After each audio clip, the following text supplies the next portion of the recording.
He didn't look me in the eye at first. My grandson's voice was barely a whisper.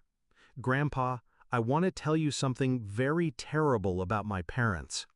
The air in the room seemed to thicken. I leaned down. "Tell me." When he did, my blood went cold. I stood up, walked to the phone, and dialed 911. 20 minutes later, police cars were in my driveway, lights cutting through the night. I watched from the porch as my son was led away in handcuffs. He caught my eyes, but I didn't look away. Backstory: the son I raised. When Daniel was born, I promised myself I'd be the father mine never was. Present, steady, proud. He grew up smart, confident, charming enough to get himself out of trouble before I even knew he was in it. I thought the rough edges would smooth with age. They didn't. Instead, they sharpened. He became a man who valued appearances over integrity. A man who could smile at you while taking what he wanted behind your back. But I never imagined he'd cross a line this dark. Discovery of betrayal, the first cracks. The first sign came 6 months ago. My daughter-in-law stopped visiting. She'd send the boy over alone.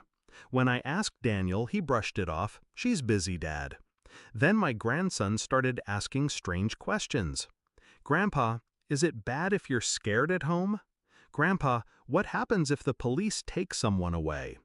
I told myself he was just curious. Kids ask things.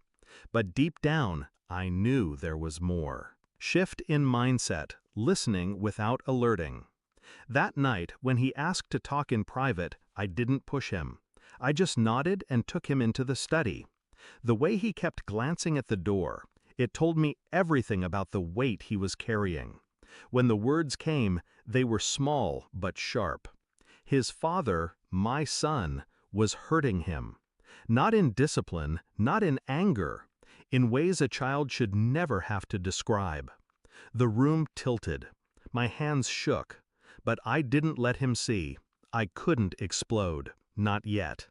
If I lost control, I'd lose the chance to end it cleanly. Execution, calling in the weight of law. I called 911. My voice was steady. "This is a report of child abuse. The victim is here with me. The perpetrator is his father, my son." The dispatcher asked if the child was safe. I told her yes, for now.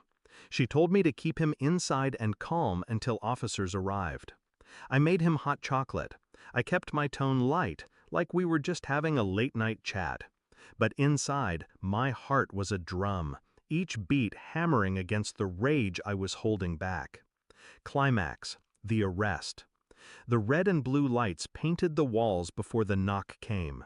2 officers stepped in, one taking my statement, the other gently leading my grandson to the kitchen for a quiet talk.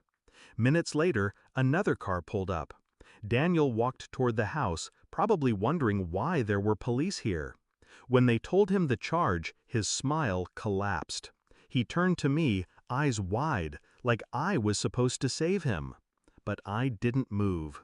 I didn't speak. I let the handcuffs click shut. Resolution: the final reflection. It's been 3 weeks. My grandson's in therapy now, living with me. Daniel's in county jail awaiting trial. People ask if I regret calling. I don't. Because being a father means protecting your child. But being a grandfather? It means protecting your child's child, even if it means destroying your own blood to do it. And when I watched that squad car pull away, I realized something. Sometimes love is not saving them. Sometimes love is making sure they can never hurt anyone again.